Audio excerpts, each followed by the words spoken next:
Assalamualaikum. Waalaikumsalam warahmatullahi wabarakatuh. Siap gerak. Berdoa dimulai.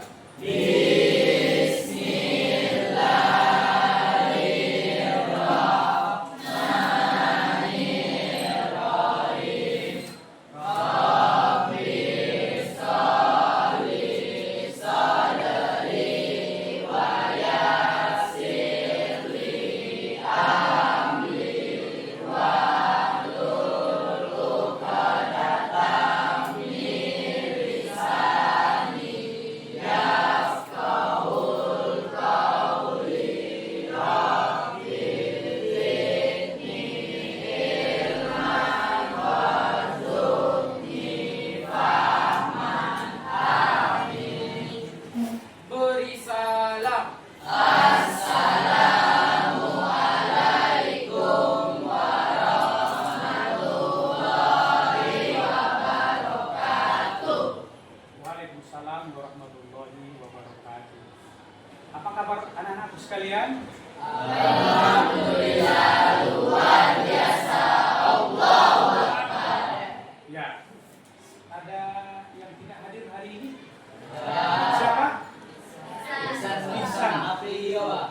Ihsan sama Aprilio. Oh, Aprilio sakit. Izin sakit ya, berarti Aprilio sama si Ihsan sakit. Jadi kita berdoa kepada Allah Subhanahu wa taala, mudah-mudahan mereka berdua disembuhkan oleh Allah, dapat belajar bersama kita. Oke ya. Ya, baik anak-anakku sekalian. Perlu Bapak sampaikan untuk kita semua. Apa itu? Ada sebuah hikmah mengatakan begini. Orang yang senantiasa membaca Al-Quran, itu Allah berarti berdialog dengan orang-orang yang senantiasa membaca Al-Quran. Sebaliknya, jika ada orang yang malas membaca Al-Quran, berarti Allah tadi malas berdialog terhadap seseorang tersebut. Maka oleh sebab itu anak-anak sekalian, kita harus rajin membaca materi yang akan kita pelajari. Indahnya beragama secara moderat itu artinya apa? Kita akan mulai mempelajari ayat-ayat Al-Quran tentang indahnya beragama secara moderat. Oke ya? Sudah ada yang tahu ini kira-kira indahnya beragama secara moderat? Baik anak-anakku sekalian, dalam kegiatan ini ada 5 kegiatan nanti yang akan kita lalui. Yang pertama, kita akan membaca ayat-ayat Al-Quran. Yang kedua, kita akan menghafal ayat-ayat Al-Quran dan hadis. Yang ketiga adalah kita akan memahami ayat-ayat Al-Quran tersebut. Dan yang keempat, setelah kita memahami ayat-ayat Al-Quran tersebut, maka kita akan menerapkannya dalam kehidupan. Dan yang terakhir nanti Bapak akan minta kepada kalian itu akan membuat sebuah karya namanya kaligrafi tentang ayat Al-Quran yang bertemakan moderasi beragama. Ya, sedikit Bapak singgung tentang moderasi beragama ini. Nanti moderasi beragama ini adalah kita berlaku adil, baik kita sesama seagama ataupun dengan agama yang lain. Berlaku adil kita. Ya, itu yang namanya beragama Islam secara moderat. Nah, itu nanti untuk jelasnya akan kita pahami di sesi berikutnya. Oke ya, itu anak-anak sekalian. Baik. Lihat ya, kegiatan kita yang akan kita pelajari hari ini, yaitu akan membaca Al-Quran surat Al-Baqarah ayat 143. Itu yang sudah Bapak bagikan. Nah, ini dia. Tujuan pembelajaran kita hari ini tentang ayat ini yang pertama adalah nanti kalian setelah belajar bersama dengan tutor sebaya. Jadi yang berdua ini adalah tutor sebaya namanya. Kamu sama-sama satu kelas. Nah, ya kan? Nah, nanti kalian akan saling memperbaiki bacaan. Nah, ini. Setelah itu bacaan yang mana? Bacaan surat Al-Baqarah ayat 143 sesuai dengan kaidah tajwid. Yang mana pada hari ini kita akan fokus terhadap hukum bacaan nun sukun atau tanwin. Nah, kalau ada waktunya nanti akan kita lanjutkan dengan mim sukun, ya, hukum bacaan mim sukun.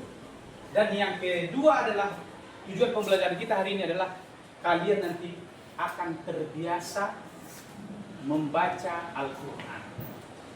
Ya, nah itu tujuan pembelajarannya. Nah, perhatikan ini. Ini pertanyaan pemantik namanya. Siapa yang pernah ikut musabaqah tilawatil Quran? Ada? Tunjuk tangan, ada yang pernah? Ya, pernah. Berapa pernah? Di waktu di MDA. Bagaimana yang dipertandingkan sana? Dari sisi bacaannya ya, tajwidnya itu yang akan dinilai bacaan dari segi tajwidnya dan indahnya membaca Al-Quran itu. Kemudian nanti akan menjadi kunci kalau sudah dewasa, ya kan? Pengurus masjid itu apa yang dia lakukan? Kalau tidak ada imamnya, pengurus masjid yang maju jadi imam kan? Kalau tidak pandai membaca Al-Quran dari sekarang, nah inilah dia pembelajaran ini yang akan memandu kita untuk pandai kita membaca Al-Quran. Kemudian yang ketiga, nanti ini yang perempuan-perempuan ini akan menjadi pengurus majelis taklim di masjid atau musola kan? Pengurus majelis taklim itu harus pandai baca Al-Quran kan? Iya kan? Pas sebelum ustadz umpamanya menyampaikan ceramah, pasti dipersilakan untuk membaca Al-Quran dulu ya, baru ustadz akan memberikan ceramah. Ya, inilah dia anak-anak sekalian pentingnya kita untuk belajar membaca baik membaca Al-Quran. Nah ini, yuk sama-sama kita lihat materinya di situ. Ya kan, kita lihat ya. Ya baik, kita dengarkan bagaimana lantunan bacaan ayat Al-Quran Qori yang luar biasa yang sudah mantap dan mapan dalam membaca Al-Quran secara bertajwid. Kita dengarkan bersama sambil memegang kertas yang ada. وَكَذَلِكَ جَعَلْنَاكُمْ أُمَّةً وَسَطًا لِتَكُونُوا شُهَدَاءَ عَلَى النَّاسِ وَيَكُونَ الرَّسُولُ عَلَيْكُمْ شَهِيدًا وَمَا جَعَلْنَا الْقِبْلَةَ الَّتِي كُنتَ عَلَيْهَا إِلَّا لِنَعْلَمَ مَن يَتَّبِعُ الرَّسُولَ مِمَّن ينقلب على عقبيه وإن كانت لكبيرة إلا على الذين هدى الله وما كان الله ليضيع إيمانكم إن الله بالناس لرءوف رحيم. Anak-anakku sekalian, betapa indahnya tadi lantunan ayat Al-Quran yang dibaca oleh Qori tadi kan? Itu karena memang betul-betul dia sudah menguasai tentang ilmu tajwidnya, makhorijul hurufnya, tempat keluar hurufnya ya kan? Semuanya. Sehingga ketika kita mendengar bacaannya indah memang luar biasa, ya kan? Nah, untuk menuju kita ke sana, nah inilah dia akan kita pelajari hari ini. Hukum bacaan nun sukun atau tanwin. Baik, satu-satu sambil kita memperhatikan ayat yang ada, Bapak akan jelaskan dulu sekilas tentang izhar halki, ihfa, idgham bi gunnah, idgham bila gunnah, dan ikhlas. Kita mulai yang pertama adalah izhar halki atau izhar. Kenapa harus dikatakan izhar halki? Karena huruf-hurufnya nanti keluar dari ini. Ya, itu apa itu?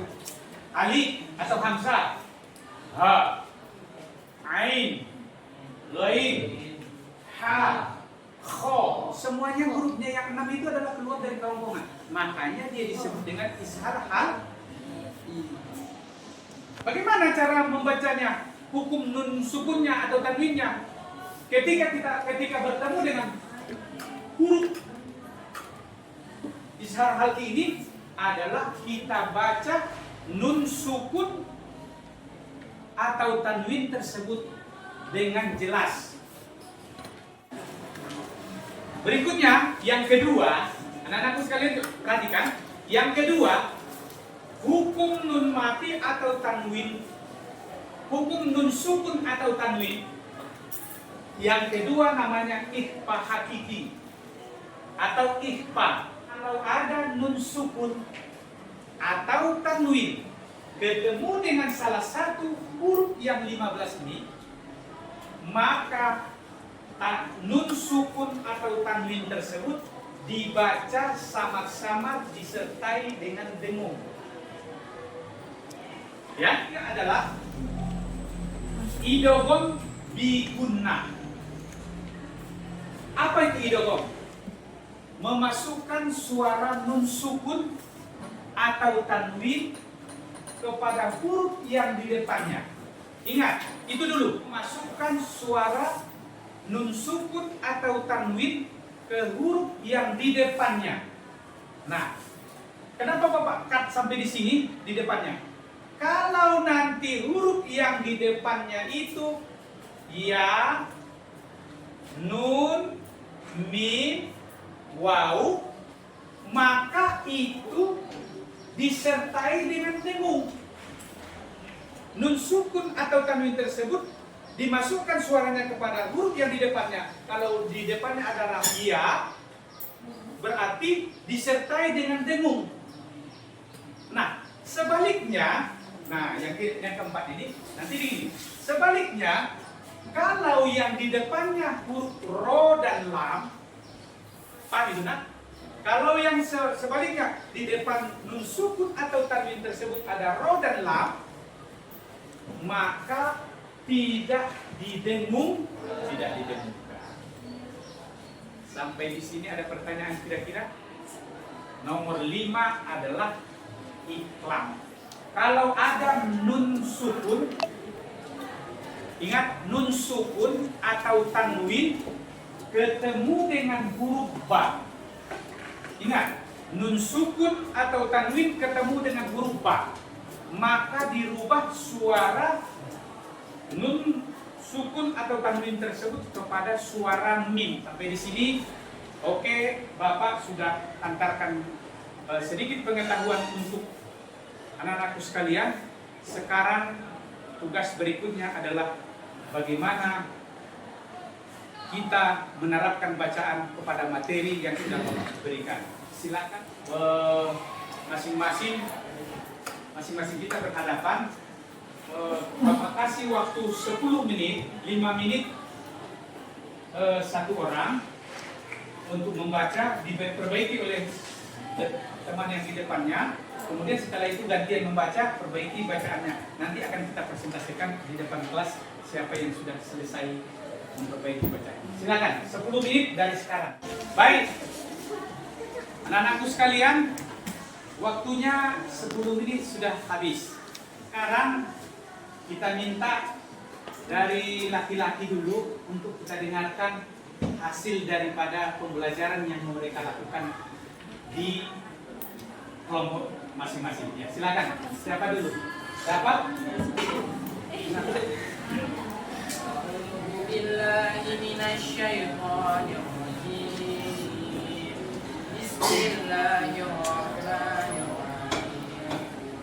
وكذلك جعلناكم أمة وسطا لتكونوا شهداء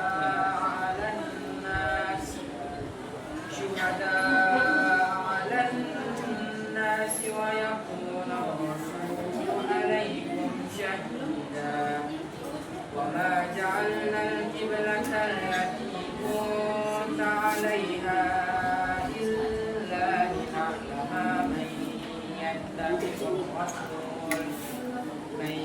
يتبع الرسول ممن ينقلب على عقبيه وإن كانت لكبيرة إلا على الذين هدى الله وما كان الله ليضيع إيمانكم إن الله بالناس لرؤوف رحيم صدق الله العظيم. Terima kasih kita sampaikan kepada teman kita, kasih tepuk tangan.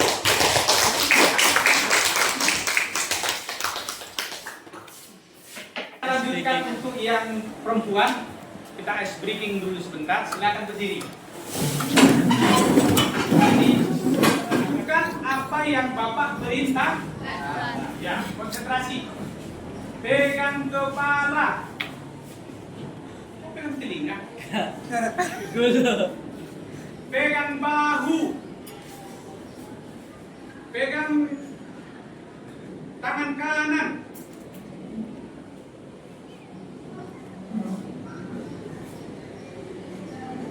Pegang hidung. Pegang hidung. Baik, terima kasih. Silakan dulu. Kelas ini bukan banyak. Oke, baik. Silakan dikumpulkan kertasnya tadi, materi pembelajaran kita. Sekarang kita lanjutkan lembar kerja. Ada artinya menguji apakah kita ini sudah paham atau belum. Nah, ini lembaran evaluasinya akan kita kerjakan di LKPD-nya. Oke ya, silakan dikumpulkan materinya.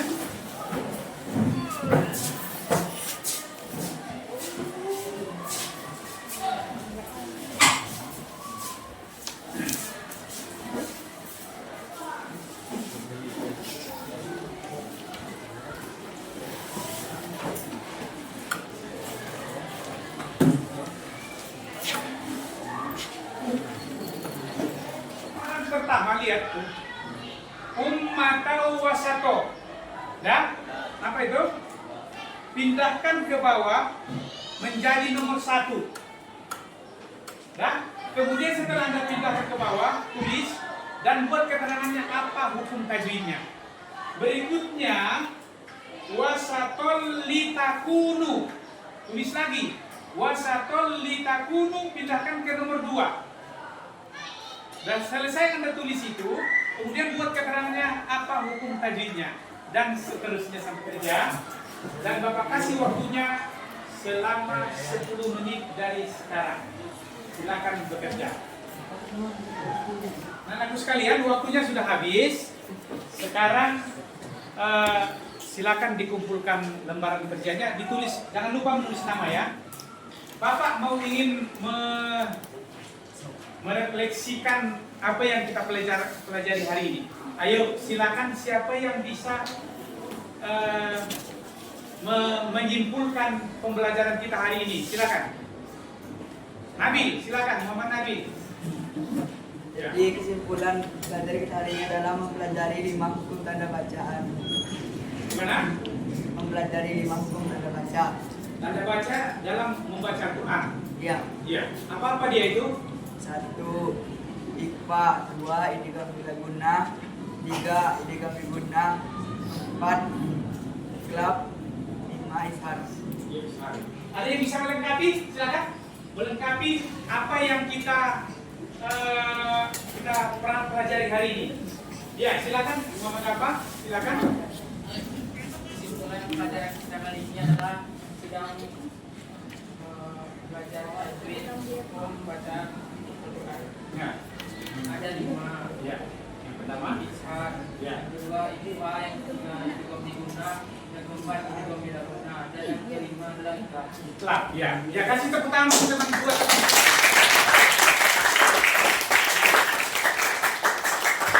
Nah, anak-anakku sekalian, nah, dapat kita simpulkan secara keseluruhan bahwa hukum bacaan nun sukun atau tanwin itu ada 5. Yang pertama adalah izhar, yaitu membaca nun sukun atau tanwin apabila bertemu dengan salah satu huruf halak atau huruf kerongkongan, yaitu hamzah, ha, kho, ain, ghain, dan ha, itu ya. Kalau bertemu dengan itu dibaca nun sukun atau tanwin tersebut dengan j, dengan jelas. Kemudian berikutnya adalah nun sukun atau tanwin, bertemu dengan salah satu huruf yang 15 itu namanya adalah ikhfa. Artinya apa? Bagaimana cara membacanya?